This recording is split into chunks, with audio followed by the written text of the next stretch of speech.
في عنصر غذائي موجود في الطبيعة لو خدته هيزود من امتصاص الكالسيوم في جسمك، ويحسن من صحة عظمك وعضلاتك، وكمان هيحميك من مرض السكر وبعض أنواع الكانسر، وهيقلل من شعورك بالاكتئاب. العنصر ده هو فيتامين د، اللي للأسف في حوالي مليار شخص عندهم نقص في كميته، وخصوصا في الشرق الأوسط. بس يا ترى انت لازم تاخد مكمل غذائي لفيتامين د، ولا ممكن تعتمد عليه من الأكل والتعرض لأشعة الشمس؟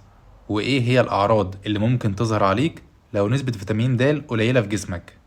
وإيه هي الجرعة اللي انت مفروض تاخدها على حسب سنك وحالتك الصحية؟ وهل فعلا ممكن يعمل لك تسمم ولا لأ؟ كل الأسئلة دي هنجاوب عنها النهاردة بشكل علمي مبسط، وهتفرق معاك بشكل كبير جدا إن شاء الله. خليكم معانا. فيتامين د معروف باسم سانشاين فيتامين علشان من أهم مصادر فيتامين د التعرض لأشعة الشمس، فهو موجود في جسمك في صورة غير نشطة، ولما جلدك بيتعرض لأشعة الشمس ويمتص الأشعة الفوق بنفسجية، بيحول الصورة الغير نشطة لفيتامين د للصورة النشطة اللي جسمك هيستفاد منها عن طريق الكبد والكلى. بس في عوامل كتير بتحدد كمية فيتامين د اللي هتتكون في جسمك عن طريق الشمس، ومنها البلد اللي انت عايش فيها، ونوع بشرتك، ومساحة جسمك اللي بتتعرض للشمس، وسنك. فكل ما كانت درجة بشرتك غامقة وبتعرض ايدك ووشك بس لأشعة الشمس، وسنك كبير، كل دي عوامل هتقلل من كمية فيتامين د اللي هتتكون في جسمك.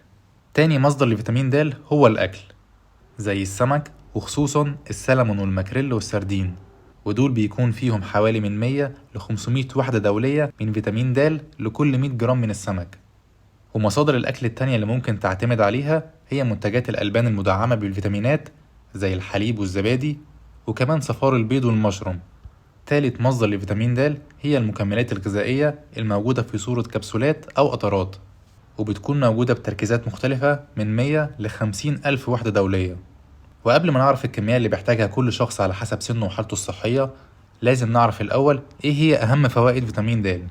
وأول فايدة إنه بيحسن من امتصاص الكالسيوم والفوسفور اللي ليهم دور كبير جدا في تقوية العظام، فهو بيقلل الإصابة بمرض الكساح عند الأطفال وهشاشة ولين العظام عند الكبار.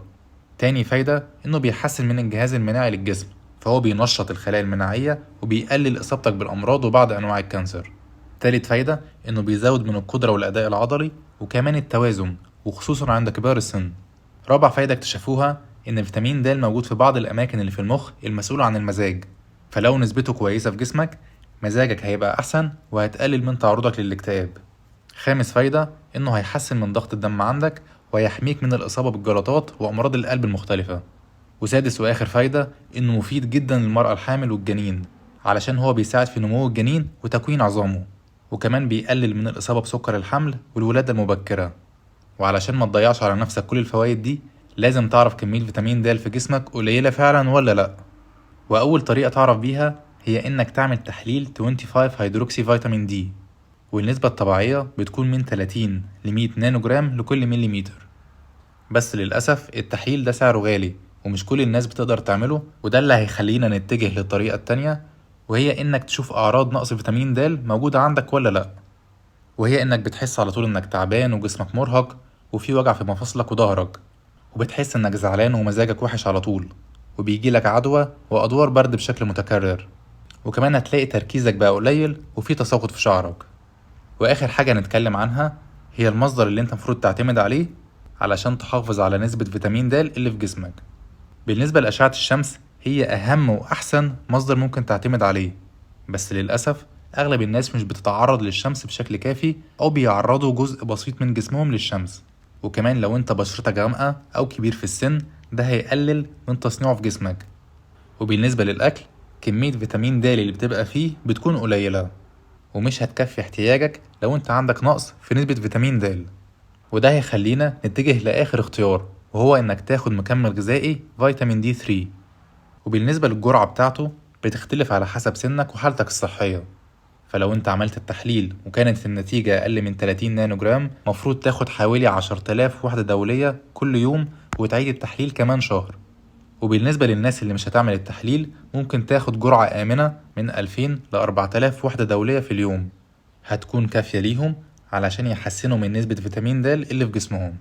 يبقى ملخص الحلقة إننا عرفنا 3 مصادر لفيتامين د، وهي أشعة الشمس والأكل والمكملات الغذائية. وعرفنا تأثيره على صحة العظم والمفاصل وتقوية المناعة والوقاية من أمراض القلب، وإزاي تعرف نسبته كويسة ولا لأ في جسمك عن طريق التحليل أو الأعراض اللي بتظهر عليك. وآخر حاجة هي إنه يستحسن إنك تعتمد على أشعة الشمس والأكل الغني بفيتامين د، ولو معرفتش ممكن تاخد من 2000 ل 4000 وحدة دولية في اليوم من فيتامين د، أو لو في حد عنده مرض معين أو نقص كبير في كميته ممكن ياخد حوالي 10000 وحدة في اليوم. ويفضل طبعا إنك ترجع للطبيب بتاعك علشان هو اللي هيحدد حالتك الصحية والكمية اللي انت محتاجها بالظبط. أنا كده خلصت، يا رب تكونوا استفدتوا من الفيديو. كان معاكم دكتور محمود العطار، واللي يعرفني أنا بقالي حوالي 2 ما نزلش أي فيديو لظروف الشغل، بس قررت أرجع إن شاء الله وأفيدكم على قد ما أقدر بشكل الفيديوهات الجديد ده عن طريق الأنيميشن. فياريت أعرف رأيكم في الفيديو، ولو لسه في أي حد عنده استفسار يكتب في الكومنتات وأنا هرد على كل الناس إن شاء الله. وما تنسوش تعملوا لايك وسبسكرايب للشانل علشان تتابعوا كل الفيديوهات الجديدة إن شاء الله. كان معكم دكتور محمود العطار من فيت باي ساينس، شكرا لكم.